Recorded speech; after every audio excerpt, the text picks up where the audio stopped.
This is Chalon, and I'm going to be briefing you here on some work that's ongoing between the Business Architecture Guild and the Open Group. So as an overview of this presentation, the first thing we'll do is I'll do a quick kind of introduction to the two different organizations and specifically to the activities going on at those organizations that result in their collaboration. Then I'll do a little bit of an overview of that collaboration and a drill down on the particular work that's going on in what's called the Architecture Forum at the Open Group. And in conjunction with that, then I'm going to briefly review the core concepts that represent the intersection here, the intersection of interest, and the way that that material is now being introduced into the Open Group, and in particular to TOGAF.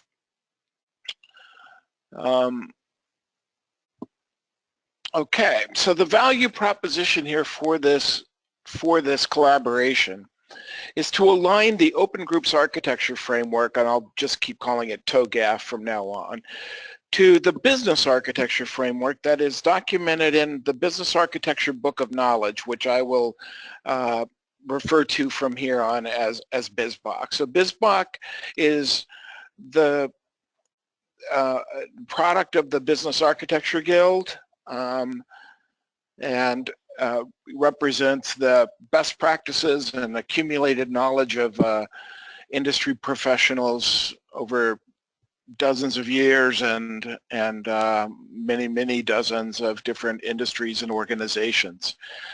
And this collaboration is really a win-win for both the Business Architecture Guild and for the Open Group.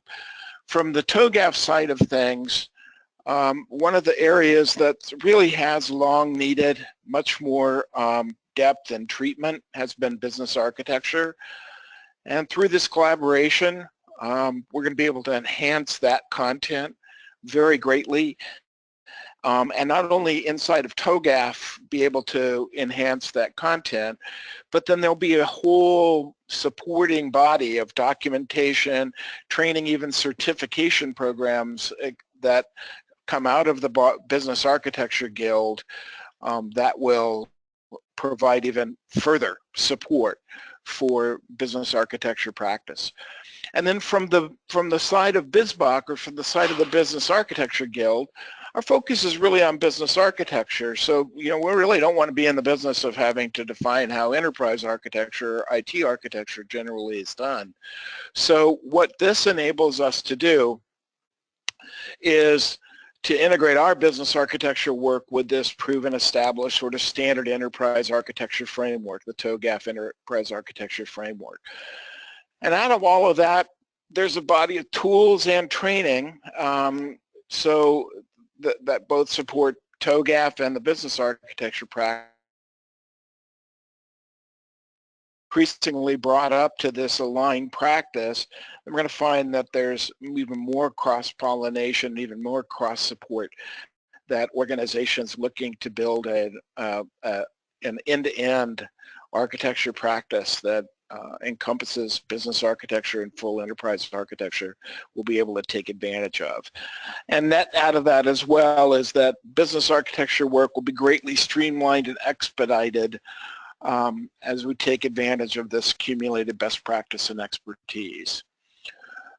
So let's do a quick introduction then of the Business Architecture Guild, it's a community of business architects. It's all driven by business architects who've come together to build and expand their profession. The purpose is to promote best practices and the main things that are produced there. I've referred to the BizBoc Guide and other associated white papers and publications that are available from the Guild. There are a number of collaborative teams and communities that work on enhancing the content or producing. One of the big activities there now is on creating reference models for various industries. to be a jump start or a quick start in those particular industries. And then there are also a number of webinars and events that the Guild hosts that enable this collaboration and information sharing, etc. Okay. The key thing here from our perspective is the business architecture framework shows mainly three big components.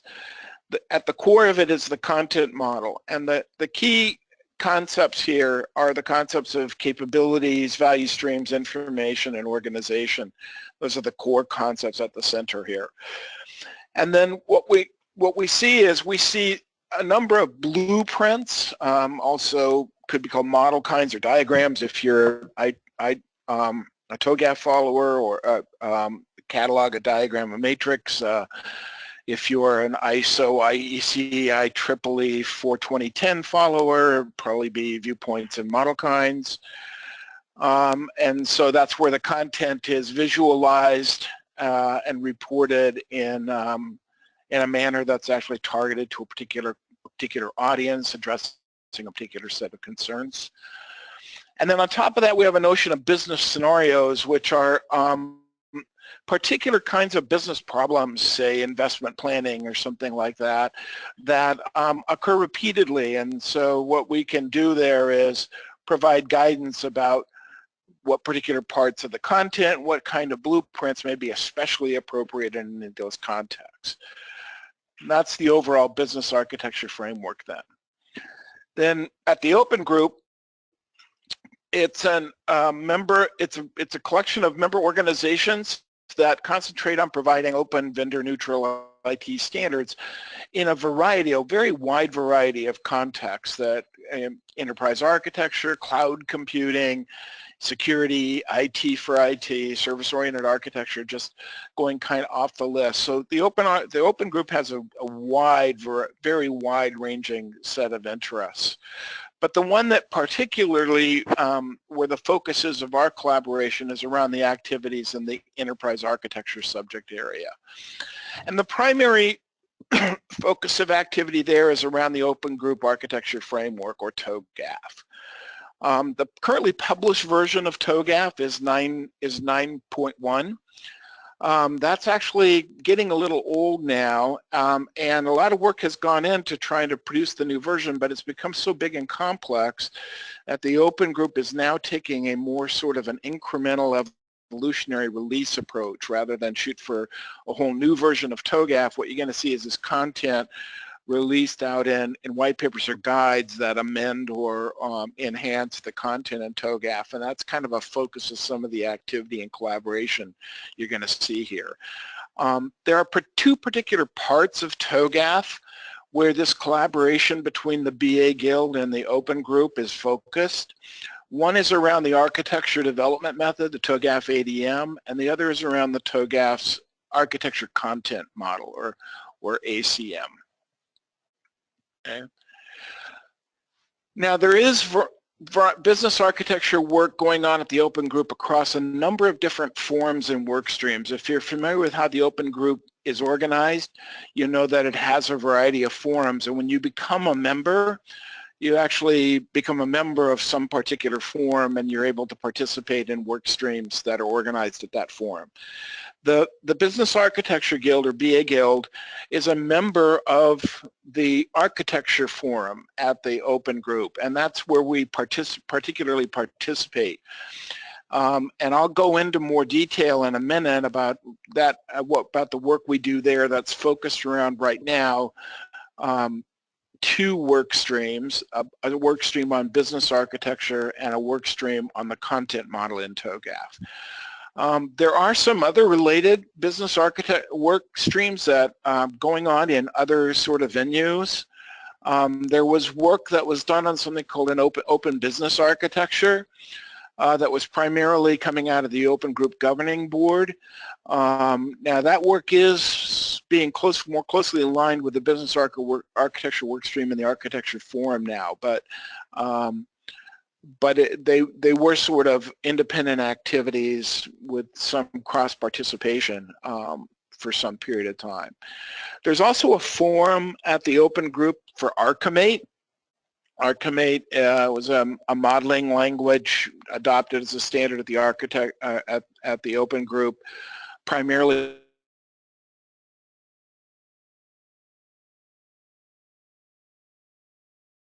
still going on at Archimate on progressively improving that modeling language. But now there's also work to improve the coordination between Archimate and architecture, so to get more close alignment between the TOGAF content model and the Archimate meta model. As I mentioned in passing, the collaboration between the Business Architecture Guild and the Open Group is really primarily taking place within the Architecture Forum. And so that's really what I'm going to focus on talking about through the rest of this presentation. Okay, so in the Business Architecture workstream, the first place that you start to see the collaboration paying off is in the publication of 2 new guides that are available and published. And at the end of this presentation, actually, I provide links to those. So this presentation will be downloaded later. You'll be able to access those under the terms of the Open Group. And those 2, one guide is on the notion of business capability, the other is on the notion of value stream. And what those guides have done is to bring some of the accumulated business architecture knowledge embodied in BizBoc into TOGAF. And so these represent substantial enhancements, really expanding on the existing content that relates to capabilities and introducing this notion of value stream, which I'll talk a little bit more about in a second. Now the other thing that's now happening is that focus is turning to actual updates to TOGAF, and I'll talk about what those updates are in a little bit more detail in a second. In the content model work stream, the aim here is really to get out an update to the TOGAF architecture content model, which is primarily around chapter 34. I forgot to cross-check that. I did that from memory. I think that's right, but I think it's chapter 34 in TOGAF 9.1 where that content is produced. So one of the things that we're looking to do there is to be able to align more closely to the business architecture meta model that is in BizBoc. I know that on the agenda here there's actually another presentation that will talk more about the business architecture model, meta model. So I'm not going to talk very much about that activity. I'll defer to that conversation then. The work that's being done there is actually being done through the object management group, where an RFP has been issued now for an industry standard meta model for business architecture. So the ultimate goal here is to get all those pieces aligned, but that's a future piece because the OMG work won't finish probably until 2018. And so that's when you'd expect to be able to completely align to what's adopted as the standard there. But in the meantime, we know from the RFP some of the key components that business architecture meta model is going to have to include. And the 2 that are the key here are the value stream and capability models. And so those are 2 pieces that we are looking to see incorporated into the architecture content model work at TOGAF. I'll give you a quick status on this content model work. The way the Open Group works is there's a list of change requests or company requests that are produced. Those go through a review within the architecture forum itself to decide which ones need to be addressed and which ones can be dismissed or delayed, whatever. So the set of change requests for the content model is still under review, but looking to be formalized very, very quickly. Now, the way this has often worked is that the actual work on addressing a lot of these change requests is actually being done sort of as you are as you're articulating exactly what the change request is. So the net of this is that by hoping to define a scope of change requests that where we can quickly complete the work to get a set of changes published in the June 2017 timeframe. That's at least the plan at present. And that actually exhibits the model that we're trying to move to here, and the way we update the content is to do much more frequent, much more limited sort of change releases, etc., and continually enhance the content rather than these big bang releases of the entirety of TOGAF.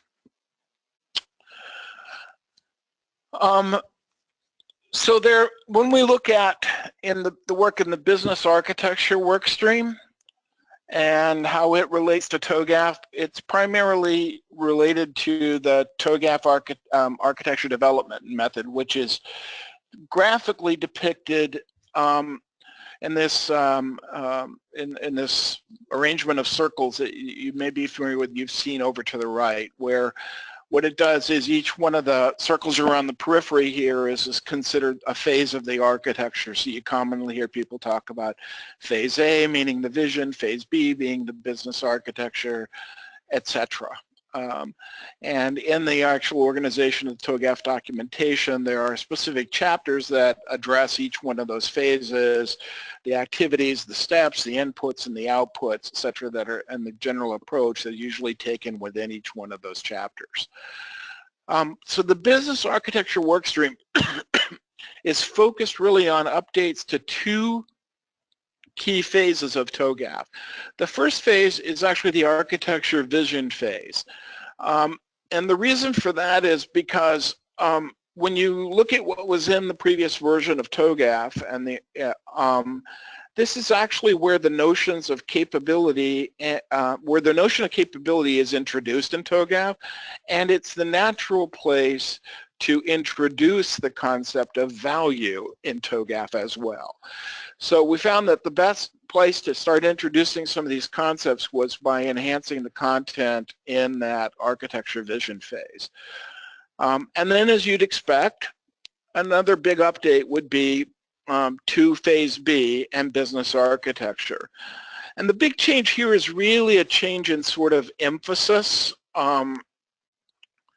There are some minor tweaks, but there's the big thing is to emphasize work on capabilities and value streams and how those direct and guide business architecture. A couple of things that change a little bit more is there's a de-emphasis of well, de-emphasis isn't quite the right word, but there's a repositioning of process. Business process work is positioned more in sort of what we would consider to be the operating model that delves into the how associated with the business architecture, and less positioned as being, you know, the actual business architecture work itself.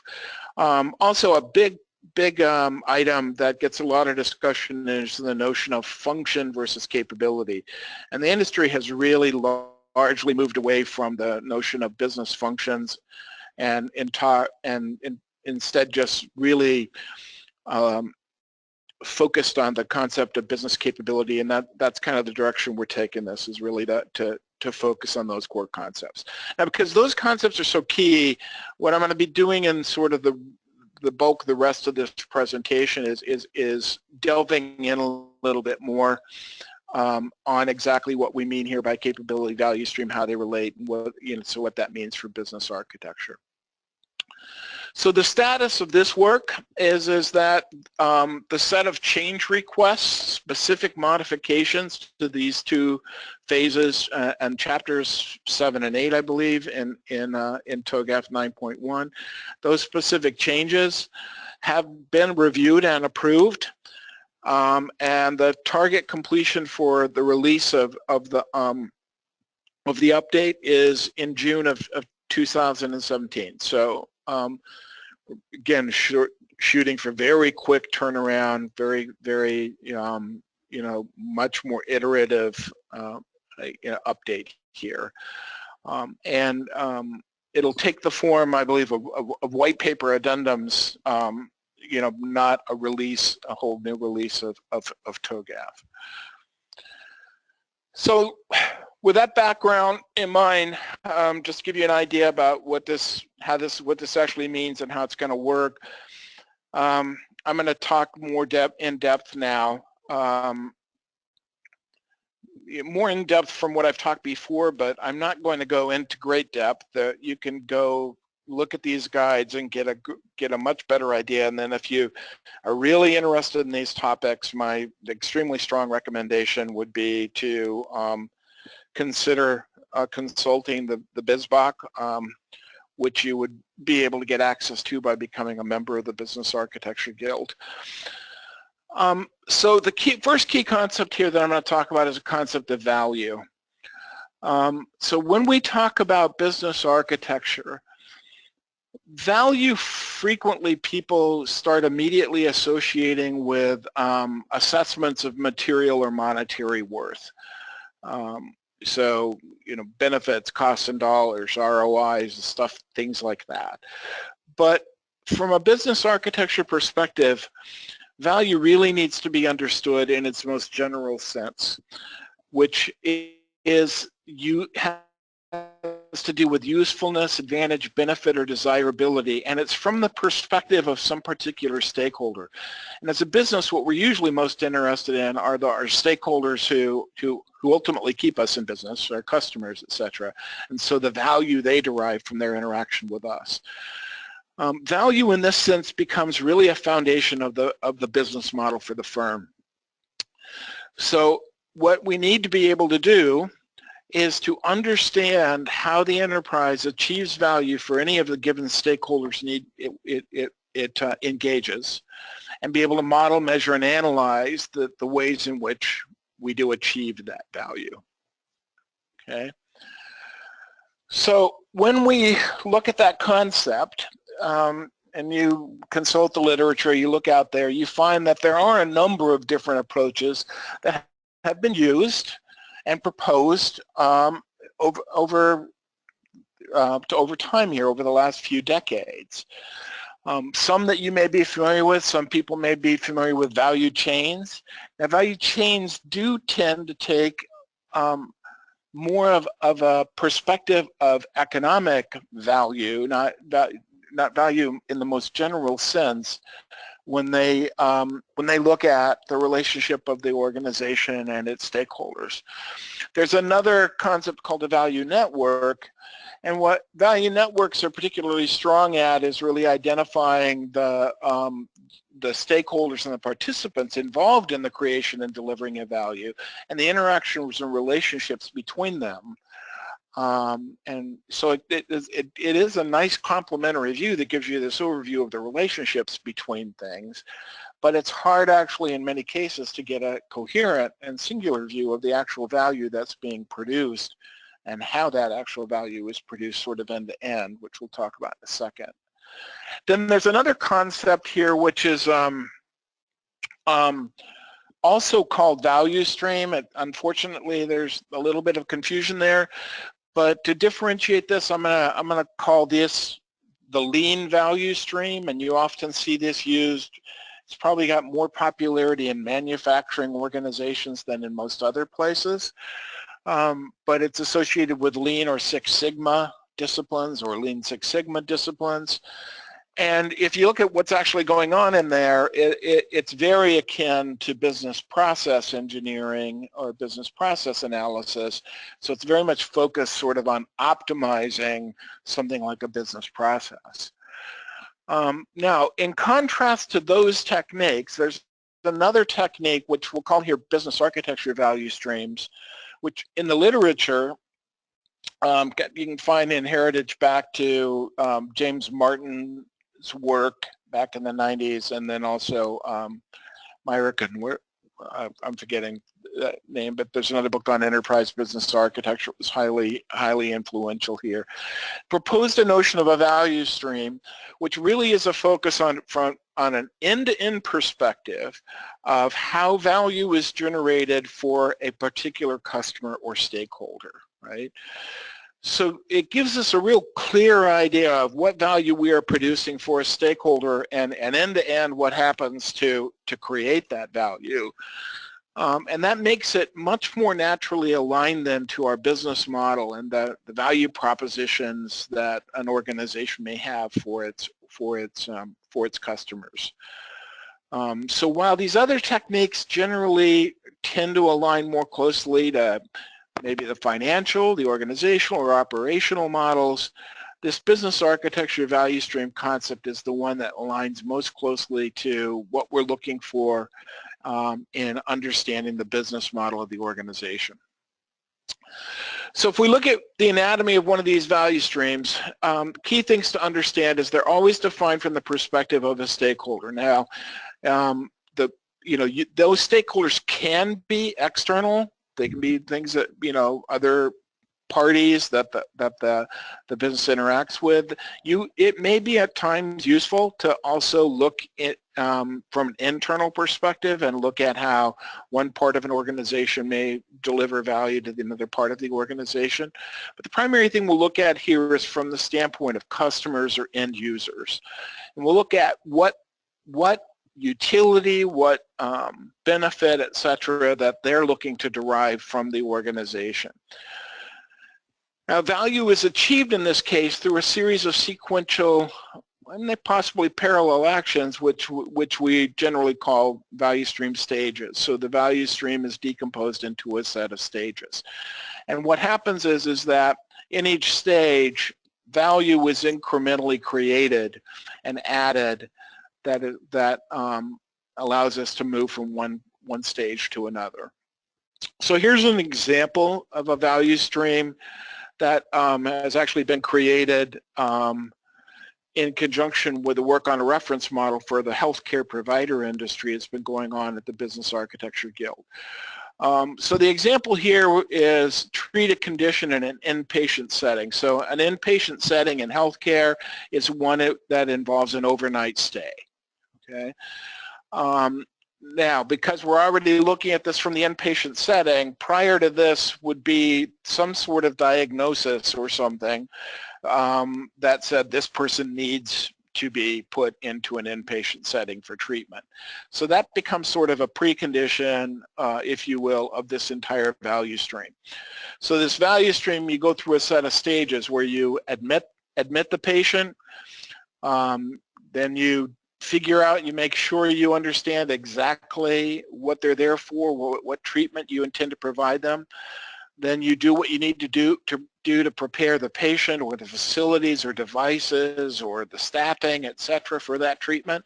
Then you actually execute the treatment, and then you provide post-treatment care until a judgment is ultimately made that the patient is free to go to leave the facility at no further risk, presumably to themselves or others. So they are discharged from the inpatient facility. Now, for each one of these value stages, we're not showing in more detail. There's entry and exit conditions. There's also identification of what the exact incremental value that is added, and we also identify who are the stakeholders who have to participate in this. So this is a high-level view of what a value stream does. You can see why it's a sequence of steps. It's by no means as detailed. It's not like a detailed process flow. Not a lot of branches and decisions and loops, etc. And it's meant to be extremely high-level, focusing on what those key values are that the organization produces for its stakeholders.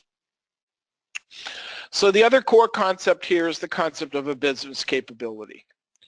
And a business capability represents the ability of the enterprise to do something. That's kind of generally speaking what it is. Now, more formally, the definition that we use here is that a business capability is a particular ability or capacity that a business may possess or exchange to achieve a specific purpose or outcome. Now, the key thing to understand here is that business capabilities are about the what, not about the how, not about the why, not about the where. They're about what the business does. One of the implications of what that means is, if something is automated, it's still a business capability, okay? If it's outsourced, it's still a capability. Automation and outsourcing have to do with the how. They have to do with the way that the business that particular capability may be implemented in a particular organization. But they don't change the what of what is actually done in the business or what is achieved. Another perspective to understand, therefore, is that business capability will be associated with a number of things that are the enablers or implementers of that capability, and those can include roles which may be played by individuals or organizations. They can include processes, so this is where business processes become important. They are the how of how a capability is implemented. Definitely information will be produced and consumed or used, and there may be a variety of tools or technologies that actually implement these capabilities. So these are things that are associated with the capability, but they define the how. They're not, the capability is really the what. So here's an example of a business capability from the healthcare domain again. Patient management, it's the ability to serve the needs of a person seeking and or receiving medical attention or care, which can include attending personal needs or preferences in addition to dealing with a medical condition or ailment. Okay, so the key things to note here, we're focused on a key business object and the ability to manage or provide the services, etc., related to that object. Okay. Now, one of the other aspects about capabilities is that they can be leveled and tiered, if you will. So leveling is a process of decomposing top-level, high-level business capabilities into lower levels, communicate at a level below. And then tiering is a way to organize capabilities that in a way that shows sort of business relevance. So let's look at the tiering first. The tiering here and this is a scheme we commonly use as the business architecture, is to focus on sort of the strategic capabilities, the ones that have to do with the long-term vision and goals and direction or whatever of the company. At the bottom we have the supporting, which is sort of the operational or keep the lights on kind of capabilities. And then what we have in the middle here is what are the core customer-facing capabilities. These are the things we do that most directly impact the stakeholders for whom we produce the value we produce. So again, the example that's shown here is actually an example from work that's been done at the Business Architecture Guild in the healthcare provider domain. So you can see up in the strategic tier, we're focused on things like policies, investment, research, strategy, plans, brand, market, etc. In the supporting, we're running the human resources side of things. We're coordinating events if that's a big part of our business. We're handling legal proceedings. We're handling the finances, the assets, etc. And you can see the things that really sort of identify this as a healthcare organization tend to sit in that core customer-facing segment, where we look at managing patients, managing healthcare cases, managing our providers, managing the medical condition information, the healthcare services, medications, facilities as devices, and then payer is a place where there's an overlap between the healthcare provider and, say, the healthcare insurance or other industry here. And I'm realizing here that this is only staying sort of at level 1, and I didn't properly include a good example really of leveling, for which I have to apologize. But if we were to look at, for example, patient management, then you know, you'd see under patient management, you could see things like patient information management, managing the profiles and preferences, for example, of the medical records. You would see things like patient risk management, understanding who's at risk for an acute or chronic disease and how we manage that. Patient access management, so, you know, where they can get treated, where they can get served, et cetera, those kinds of things. So that would be an example then of the capability leveling. Now, one of the key things that's also a big, you know, that where this all comes into play is in the notion of a heat map. Now, the heat map I have here as an example, I just want to make very clear, is totally made up for illustrative purposes, and I kind of just randomly picked some examples of some capabilities to highlight to show the different ways a heat map could be applied. Okay. Now, heat maps can be based off any kind of attribute that you think is that you think is important to the perspective of understanding, you know, how relevant or significant that this capability is to the business. So that could be something like a maturity model. So, you know, that kind of concept goes back to way back to SEI CMMI. That was capability maturity model in its early days, and that kind of approach still applies, where you could make an assessment of you know, what level of maturity you are aiming for, and then an assessment of the level of maturity you're at. You could look for effective measures of effectiveness and KPIs or performance. You could look at the assessment of your ability to produce value. For example, if I'm a car company, how highly rated my cars are. Or the cost as well. So it's not predetermined exactly what factors you should take into account when you do a heat map. It's more sort of assessing the factors that you judge or your clients judge to be the ones that are significant in doing this assessment. But what the heat map does then is allow you to really sort of quickly identify areas where you may be falling behind and you would potentially want to catch up. So one way we do this is just by associating a color with a particular, you know, maturity level or effectiveness measure, etc. So if we do it, for example, based on maturity, as an example shows here, and I have, like, you know, like CMMI used 5-level maturity thing, then I could use color codes along this lines. I could say, you know, if my desired level and my assessed level match are close enough, then I would say that I would use the color code green to indicate that this capability is at a desired level. If it lags by 1, if I'm at level 2 and I mean to be at level 3, then that might show up as a yellow, and if I'm more than 1 behind, that's where I might show a red if I want to be at a 3 and I'm at a 1. And there may be also times when what you actually want to say is, you know, here's something that, here's a capability that we actually don't do. We're not able to execute this at present. And so this may be something that we look at, being able to acquire that capability one way or another. And perhaps you use something like a purple. Now, again, these are illustrative.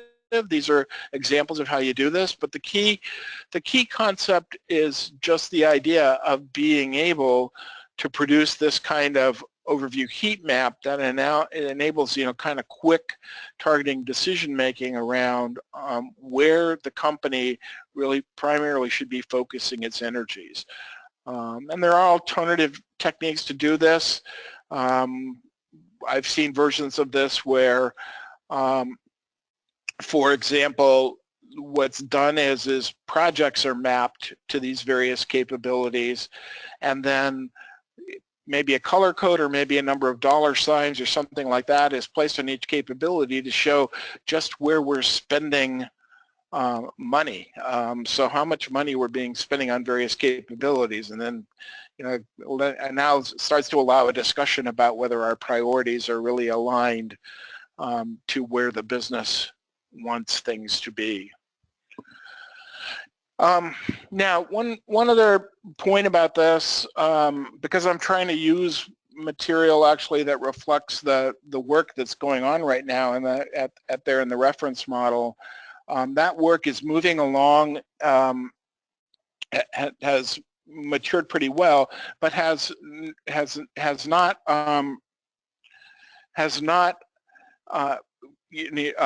reach the complete range of techniques that we might be using here. And so one example in particular of a technique that we're still doing work with, this is in the reference model team at the Business Architecture Guild. One area in particular that we are still doing work is around the ability to do this cross-mapping between value streams and capabilities. So while I don't have an illustration of that at hand, if you look at something like this value stream and you see admit patient into inpatient facility, determine treatment plan, prepare for treatment, execute treatment, etc., then you can well see, if I took an example, something like admit patient, inpatient facility, that's undoubtedly going to have connections to patient management, to medical facility management, probably to provider management, and maybe over here to device management. And if I have an example like, determine treatment plan, that's probably going to rely on things like healthcare case management and medical condition information management, as well as patient management, you would imagine. So you can see where there's this definite cross-mapping between value streams and capabilities. And it's that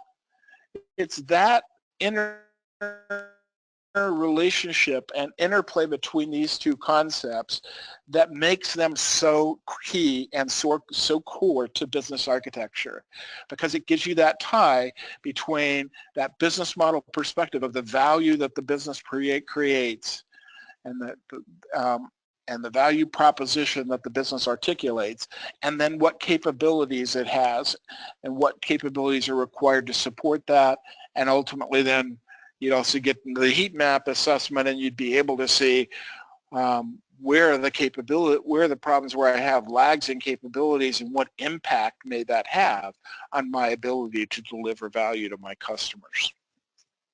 Okay. So wrapping up here, I'm going to wrap up a little bit early and have a lot of time, hopefully, for discussion. Let's see. So as of the moment, the primary publications that you're going to be able to find at the Open Group are the Capability Guide and the Value Stream Guide. And then in addition to that, there is a capability webinar. Now, in addition to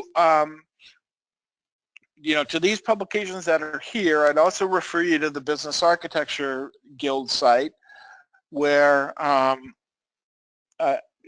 by becoming a member, you'll gain access to a great many more resources, especially the one that we've talked about repeatedly here, the Business Architecture Book of Knowledge, BizBook, that will help support you in your business architecture endeavors. And moreover, if this really is an area that you are interested in exploring, there is a certification program there, and there are a number of training resources and hints as to how to get certified that are available at the Guild website as well.